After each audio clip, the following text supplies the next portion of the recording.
EAMCET స్ట్రెస్సా? Testonic.ai ని try చేయండి. Free mock test, custom test, AI insights మరియు పర్ఫార్మెన్స్ ట్రాకింగ్ కూడా. Register now. అన్నా, నా పేరు చుంచు భూలక్ష్మి, హ్యాండిక్యాపెడ్. నా వికలాంగుల గ్రూప్ కూడా హ్యాండిక్యాపెడ్స్దే. ఊరు దాటి ఎప్పుడు బయటికి రాలేదు. ఈరోజు మిమ్మల్ని చూస్తుంటే నాకు అసలు తెలియట్లేదు. కానీ మా ఊరోళ్ళంతా నేను వస్తుంటే ఒక్కసారి మీరు మా ఊరు రావాలన్నా. నా కోరికైతే ఇదే. మా నాన్నకి మేము 5 సంతానం, రోజు కూలి పని చేసుకునే బతకాలి. 14 సంవత్సరాల నుంచి ప్రతి సంవత్సరం 100 రోజులు పని చేపిస్తున్నా నేను. నా భర్త హ్యాండిక్యాప్డే.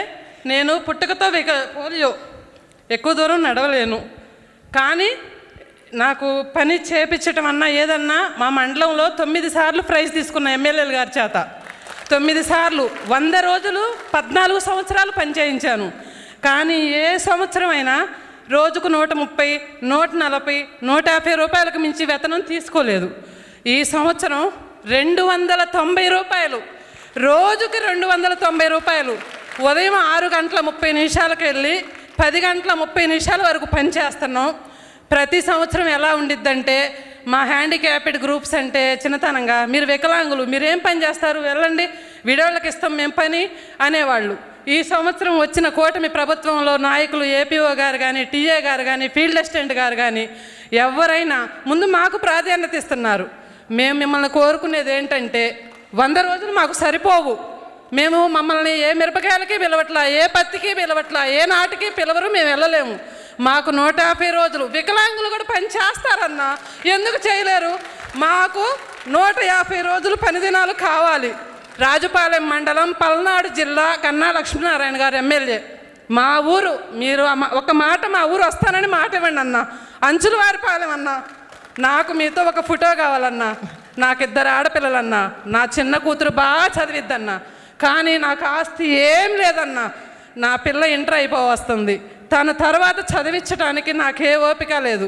మీరు నా యందు దయించి దానికి P4 అనే సెక్షన్ ఉందంటన్నా, దాని ద్వారా నాకు ఏదన్నా అవకాశం కల్పించండి అన్న.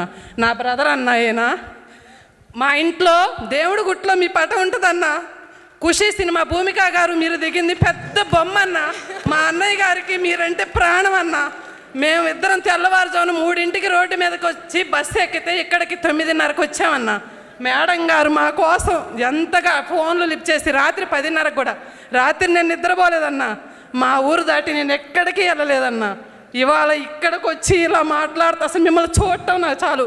ఇంతసేపు మాట్లాడాను, మేడం గారు ఏమన్నా అనుకొని. నాకు ఇంగ్లీష్లో మాట్లాడటం రాదు, వేరేగా మాట్లాడటం రాదు. తెలుగులోనే మాట్లాడుకుంటాం అన్న. ఒక్కసారి వచ్చి మిమ్మల్ని సెకండ్ తీసుకోవాలని ఉందన్నా. ప్లీజ్ ఒక్క నిమిషం. మీరు మాత్రం మా ఊరు మాత్రం రండి అన్న. ఒక్కసారి మా జనం అంతా మీకోసం 1000 కళ్ళతో ఎదురు చూస్తున్నారన్న. ఖచ్చితంగా వస్తాం. థ్యాంక్ యూ అన్న.